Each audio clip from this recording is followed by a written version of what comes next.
हरे कृष्ण। श्रावण मास यानी ऐसा पवित्र समय जब भगवान शिव की विशेष कृपा को अधिक से अधिक एकत्रित कर लेना चाहिए। इस मास का प्रत्येक दिन किसी न किसी व्रत और त्योहार के साथ आता है और ऐसे पवित्र समय में भगवान शिव और माता पार्वती का अधिक से अधिक नाम जप करके, उनका रुद्र अभिषेक करके, उनकी सेवा पूजा, उनकी कथाओं का श्रवण करके इस मास को धन्य और सार्थक बनाना चाहिए। इसी विचार के साथ चलिए इस समय हम श्रवण कर रहे हैं श्रावण मास की सुंदर पौराणिक कथाओं को। तो हमारी इस कथा यात्रा को आगे बढ़ाते हैं और सुनते हैं आज की श्रावण मास कथा। आइए आज की कथा आरंभ करते हैं। भगवान शिव ने कहा, हे सनत कुमार, मैं अति उत्तम ऐसे भौम ब्रह्म का व्रत वर्णन करता हूँ।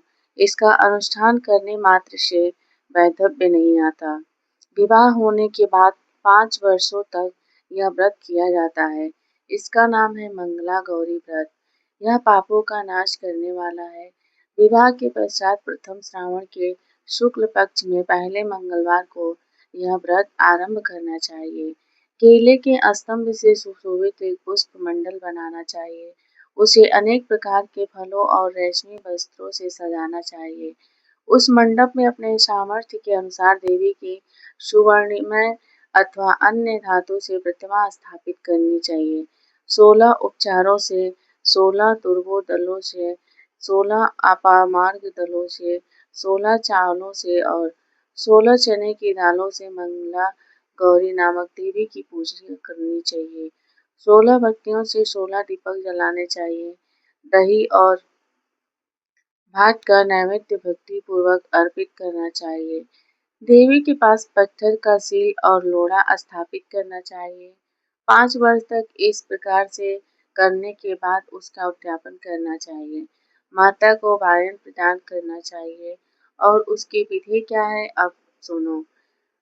अपने सामर्थ्य के अनुसार एक प्रमाण सुवर्ण की अथवा उसके आधे प्रमाण की अथवा उसके भी आधे प्रमाण की मंगला गौरी की प्रतिमा निर्मित करानी चाहिए।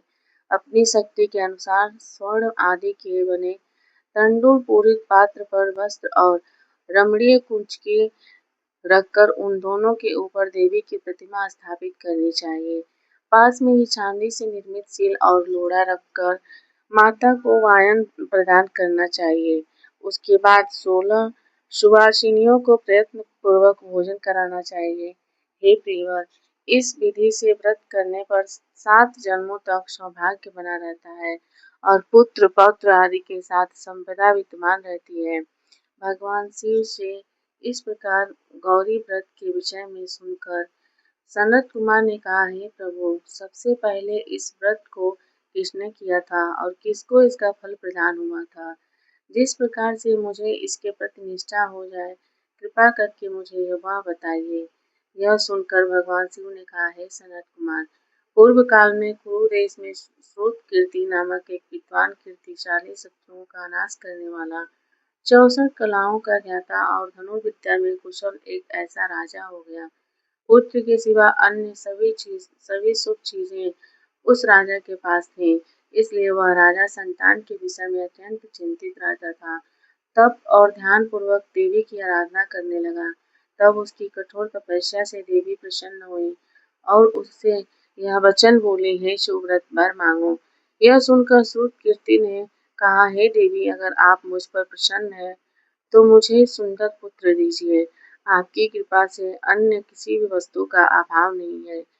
इसका यह वचन सुनकर पवित्र मुस्कान वाली देवी ने कहा, हे राजन, तुमने अत्यंत दुर्लभ वर मांगा है, लेकिन फिर भी कृपावश मैं तुम्हें दूंगी। लेकिन हे राजेंद्र, सुनिए, अगर परम गुणी पुत्र चाहते हो तो वह केवल 16 वर्ष तक जीवित रहेगा। अगर रूप और विद्या से विहीन पुत्र चाहते हो तो वह दीर्घजीवी होगा। देवी का यह वचन सुनकर राजा चिंतित हो उठे और फिर से अपनी पत्नी से परामर्श करके उसने गुणवान और सभी शुभ लक्षणों से संपन्न 16 वर्ष की आयु वाला पुत्र मांगा। तब देवी ने भक्ति संपन्न राजा से कहा, हे नंदन, मेरे मंदिर के द्वार पर आम का वृक्ष है। उसका एक फल लाकर मेरी आज्ञा से अपनी भार्या को भक्षण करने के लिए प्रदान करो। इससे वह शीघ्र ही गर्भ धारण करेगी और उसमें कोई संदेह नहीं है। प्रसन्न होकर राजा ने वैसा ही किया। राजा की पत्नी ने गर्भ धारण किया और 10वें महीने में उसने देवपुत्र तुल्य सुंदर पुत्र को जन्म दिया।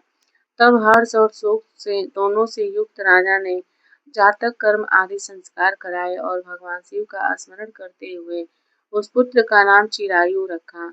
इसके बाद पुत्र के 16 वर्ष होने पर पत्नी सहित राजा चिंता में पड़ गए और वे विचार करने लगे कि यह पुत्र बड़े कष्ट से प्राप्त हुआ है। मैं इसकी दुखद मृत्यु अपने सामने कैसे देख सकता हूँ। ऐसा विचार करके राजा ने पुत्र को उसके मामा के साथ काशी भेज दिया। प्रस्थान के समय राजा की पत्नी ने अपने भाई से कहा कि कार्पटी का वेश धारण करके आप मेरे पुत्र को काशी ले जाइए। मैंने भगवान मृत्युंजय से पूर्व में पुत्र के लिए प्रार्थना की थी और कहा था, हे विश्वेश, आप जगतपति की यात्रा के लिए मैं उस पुत्र को अवश्य भेजूंगी। इसलिए आप मेरे पुत्र को आज ही ले जाइए और सावधानी पूर्वक उसकी रक्षा। अपनी बहन की यह बात सुनकर भांजे के साथ वह चल पड़ा। कई दिनों तक चलते चलते वह आनंद नामक नगर में पहुंचा। वहां सभी प्रकार की समृद्धियों से संपन्न वीरसेन नाम वाले राजा रहते थे। उस राजा की एक सर्वलक्षण संपूर्ण युवावस्था प्राप्त मनोहर और रूप लावण्यमयी मंगला गौरी नामक कन्या थी। वह कन्या सखियों के साथ नगर के उपवन में क्रीड़ा करने के लिए गई हुई थी। उसी समय वह चिरायु और उसका मामा वे दोनों वहां पहुंचे और उन कन्याओं को देखकर ही लालसा से वहीं विश्राम करने लगे। इसी बीच विनोद पूर्वक क्रीड़ा करती हुई उन कन्याओं में से किसी एक ने क्रोधित होकर राजकुमारी को रंडा यह कुवचन कह दिए। तब तब उस अशुभ वचन को सुनकर राजकुमारी ने कहा, तुम ऐसी अनुचित बात क्यों बोल रही हो। मेरे कुल में इस प्रकार की कोई बात नहीं करता। मंगला गौरी की कृपा से और अनेक व्रत के प्रभाव से विवाह के समय जिसके सिर पर मेरे हाथ से अक्षत पड़ेंगे, हे सखी, वह अगर अल्प आयु वाला भी होगा तो भी चिरंजीवी हो जाएगा। इसके बाद वे सभी कन्याएं अपने अपने घर चली गईं। वही दिन राजकुमारी के विवाह का था। बालिक देश के दृढ़ नामक राजा के सुकेतु नाम वाले पुत्र के साथ उसका विवाह निश्चित किया गया था। वह सुकेतु विद्याहीन, कुरूप और बहरा था। तब सुकेतु के साथ आए हुए उन लोगों ने विचार किया कि इस समय कोई दूसरा श्रेष्ठ वर ले जाना चाहिए और विवाह संपन्न हो जाए उसके बाद सुकेतु को वहां पहुंचा देंगे। तत्पश्चात चिरायु के पास जाकर उन लोगों ने उसके मामा से याचना की कि आप इस बालक को हमें दे दीजिए, जिससे हमारा कार्य सिद्ध हो जाए। इस पृथ्वी पर परोपकार के समान कोई धर्म नहीं है। उनकी बात सुनकर चिरायु का मामा मन ही मन बहुत प्रसन्न हुआ, क्योंकि उसने उपवन में पहले ही कन्या मंगला गौरी की बात सुन ली थी। फिर भी उसने एक बार कहा कि आप लोग इसे किस लिए मांग रहे हैं। कार्य की सिद्धि हेतु वस्त्र, अलंकार आदि मांगे जाते हैं, पर वर तो कहीं भी मांगा नहीं जाता। फिर भी आप लोगों का सम्मान रखते हुए मैं इसे दे रहा हूँ। इसके बाद चिरायु को वहां से जाकर उन लोगों ने विवाह संपन्न कराया। सप्तपदी आदि की हो जाने पर रात्रि में शिव पार्वती की प्रतिमा के समक्ष उस चिरायु ने हर्ष युक्त होकर मंगला गौरी के साथ शयन किया। उसी दिन चिरायु के 16 वर्ष पूर्ण हो चुके थे और अर्धरात्रि में साक्षात काल सर्प रूप में वहां आ गया। इसी बीच संजोगवश वो राजकुमारी जाग गई। उसने उस महासर्प को देखा और वह भय से व्याकुल होकर कांपने लगी। तब उस कन्या ने धैर्य धारण करके 16 उपचारों से सर्प की पूजा की और पीने के लिए उसे दुग्ध प्रदान किया। उसने दीनता भरी वाणी में उस सर्प की प्रार्थना और स्तुति की। मंगला गौरी प्रार्थना करने लगी कि मैं उत्तम व्रत करूंगी, इससे मेरे पति जीवित रहें। यह जिस तरह से चिरकाल तक जीवित रहे, आप वैसा कीजिए। इतने में वह सर्प एक कमंडलू में प्रवेश कर गया और उस मंगला गौरी ने अपनी कंचुकी से उस कमंडलू का मुंह बंद कर दिया। इसी बीच उसका पति अंगड़ाई लेकर उठ गया और अपनी पत्नी से कहा, हे प्रिय, मुझे भूख लगी है। तो अपनी माता के पास जाकर वह खीर, लड्डू इत्यादि ले आई और उसके द्वारा प्रदत्त भोज्य पदार्थ को उसने प्रसन्न मन होकर खाया। भोजन के बाद हाथ धोते समय उसके हाथ से अंगूठी गिर गई। तांबुल खाकर वह पुनः सो गया। इसके बाद मंगला गौरी कमंडलों को फेंकने के लिए जाने लगी और विधि की गति कैसी है कि उस कमंडलों में से बाहर की ओर जगमग करती हुई हार को देखकर वह आश्चर्यचकित हो गई। घट में स्थित उस हार को उसने अपने कंठ में धारण कर लिया और उसके बाद कुछ रात्रि शेष रहते ही चिरायु का मामा आकर उसे ले गया। इसके बाद वर पक्ष के लोग सुकेतु को वहां ले गए। उसे देखकर मंगला गौरी कहा, यह मेरा पति नहीं है। तब उन सभी ने उससे कहा, हे सब सुबह, तुम यह क्या बोल रही हो? यहाँ तुम्हारा कोई परियाचक हो तो उसे हम लोगों को बताओ। यह सुनकर मंगला गौरी ने कहा, जिसने रात्रि में 9 रत्नों से बनी हुई अंगूठी दी है, उसकी उंगली में उसे डालकर परिचायक निशानी देकर लीजिए। मेरे पति ने रात्रि में मुझे जो हार दिया था, उसके रत्नों का समुदाय कैसा है, यह इस बात को यह बताएं। यह तो कोई अन्य ही है। इसके अतिरिक्त रात्रि में आम सींचते समय उनका पैर कुमकुम से लिप्त हो गया था। वह मेरे जांघ पर अब भी विद्यमान है। उसे आप लोग शीघ्र देख लें। साथ ही रात में परस्पर भाषण और भोजन आदि जो कुछ भी किया गया था, उसे यह सब कुछ बता दें और तब यह निश्चय मेरा पति होगा। इस प्रकार उसका वचन सुनकर सभी कहने लगे, ठीक है, ठीक है। लेकिन जब एक भी बात नहीं मिली, तब सभी ने सुकेतु को उसका पति होने से निषिद्ध कर दिया और वे वर पक्ष वाले जिस तरह आए थे उसी तरह चले गए। तत्पश्चात अपने वंश को बढ़ाने वाले महान यश से संपन्न और परम मनस्वी मंगला गौरी के पिता ने अन्नपान आदि का सत्र चलाया। उन्होंने वर पक्ष का वृतांत कानो कान सुन लिया कि स्वरूप से कुरूप होने के कारण लोगों के द्वारा किसी अन्य को वर के रूप में आदर पूर्वक लाया गया था। तब उन्होंने अपनी कन्या को पर्दे के भीतर बिठाया और इस प्रकार 1 वर्ष बीतने पर यात्रा करके वह अपने मामा के साथ देखने के लिए आया कि विवाह के पश्चात वहां क्या हुआ था। तब उसे गवाक्ष के भीतर से देखते हुए वह मंगला गौरी अत्यंत प्रसन्न हुई।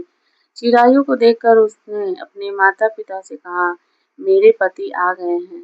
तब राजा ने अपने सूरज जनों को बुलाकर पूर्व में कहे गए सभी परिचायकों यानी निशानियों को देखकर मंद मुस्कान वाली अपने कन्या चिरायु को सौंप दी। राजा ने शिष्ट जनों को अपने साथ लेकर विवाह का उत्सव करवाया। उसके बाद राजा वीरसेन ने वस्त्र, आभूषण आदि, सेना, घोड़े, हाथी, रथ और अन्य वस्तु सामग्री देकर उन्हें विदा किया। इसके बाद अपने कुल को आनंदित करने वाला वह चिरायु पत्नी तथा मामा को साथ लेकर सेना के साथ अपने घर पहुंचा। तब लोगों के मुख से उसे आया हुआ सुनकर उसके माता पिता को विश्वास नहीं हुआ। उन्होंने सोचा कि प्रारब्ध अन्यथा कैसे हो सकता है। इतने में वह अपने माता पिता के पास आ गया और स्नेह से परिपूर्ण वह चिरायु भक्ति पूर्वक उसके चरण पर गिर पड़ा। तब उस पुत्र का मस्तक सूंघ उन दोनों ने परम आनंद प्राप्त किया। पुत्र वधू मंगला गौरी ने भी सास ससुर को प्रणाम किया और तब सास उसे अपने गोद में बिठाकर सारा वृतांत शीघ्रता पूर्वक पूछने लगे। पुत्र वधू ने भी मंगला गौरी के उत्तम व्रत महात्म्य और जो कुछ भी घटित हुआ था वह सब कुछ कह सुनाया और इस प्रकार कथा का समापन करते हुए भगवान शिव कहते हैं, हे सनत कुमार, मैंने आपसे इस मंगला गौरी व्रत का वर्णन किया। जो कोई भी मनुष्य इसका श्रवण भी करता है अथवा जो इसका पठन करके दूसरों को सुनाता है, उसके सभी मनोरथ पूर्ण हो जाते हैं और उसमें कोई संदेह नहीं है। और इस प्रकार भगवान शिव ने सनत कुमार को यह मंगला गौरी का व्रत बताया और उन्होंने सभी कार्यों को पूर्ण करने वाले इस व्रत को सुनकर महान आनंद प्राप्त किया। और इस प्रकार स्कंद पुराण अंतर्गत ईश्वर सनत कुमार संवाद में श्रावण माह में मंगला गौरी व्रत कथन नामक 7वां अध्याय पूर्ण हुआ। इस कथा की अगली कड़ी के साथ हम आपको मिलेंगे कल प्रातः काल आपके अपने चैनल राधा भक्ति पर। हरे कृष्णा।